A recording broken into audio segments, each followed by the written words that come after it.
Ruby Bridges is probably familiar to most people from this Norman Rockwell painting based on this iconic picture. Taken in November 1960, Ruby was the first African-American to attend William Franz Elementary School in New Orleans after the federal courts ordered the school system integrated. The backlash to school integration and threats of violence meant that Ruby was escorted to school by deputy U.S. Marshals. Once she got there, though, all the white parents had withdrawn their children, so Ruby spent a year in an empty classroom with a single teacher providing her instruction. In 2011, Ruby Bridges visited the White House to meet with President Obama and see the Norman Rockwell painting that was hanging outside the Oval Office. Here is a video of that meeting in a short interview with Ruby. I think it's fair to say that if it hadn't been for you guys, we wouldn't be looking at this together. So, just having him say that meant a lot to me, and it always has. But to be standing shoulder to shoulder with history and viewing history, it's just once in a lifetime. The painting depicts my walk into William Franz School, integrating the public school systems in 1960. Can you still put your head back into these terms? Absolutely. You can still kind of go back there? Yes, and I do every day. The girl in that painting at 6 years old knew absolutely nothing about racism.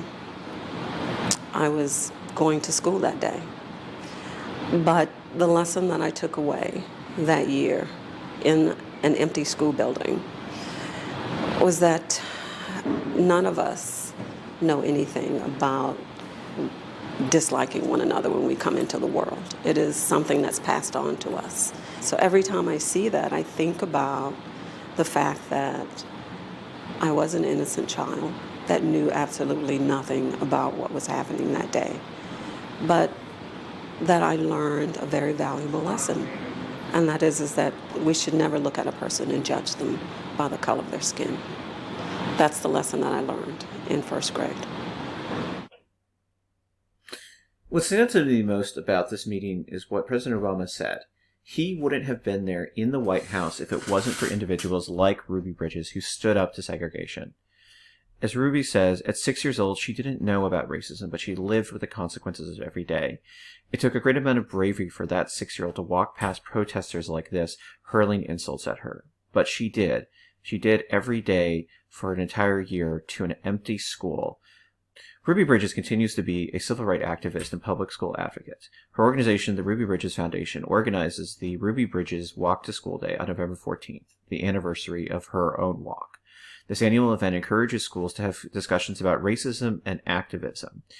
In addition to her foundation, there are 2 elementary schools that have been named after Ruby. Ruby Bridges Elementary Schools in Alameda, California, and Woodinville, Washington.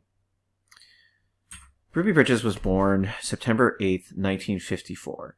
Last month, she turned 69 years old. Norman Rockwell paintings seem old. The civil rights movement is historical, and the pictures of Ruby from that famous walk are in black and white. But racism is not history. Ruby Bridges is still alive today, and there are still significant differences for African American students and white students when it comes to educational outcomes.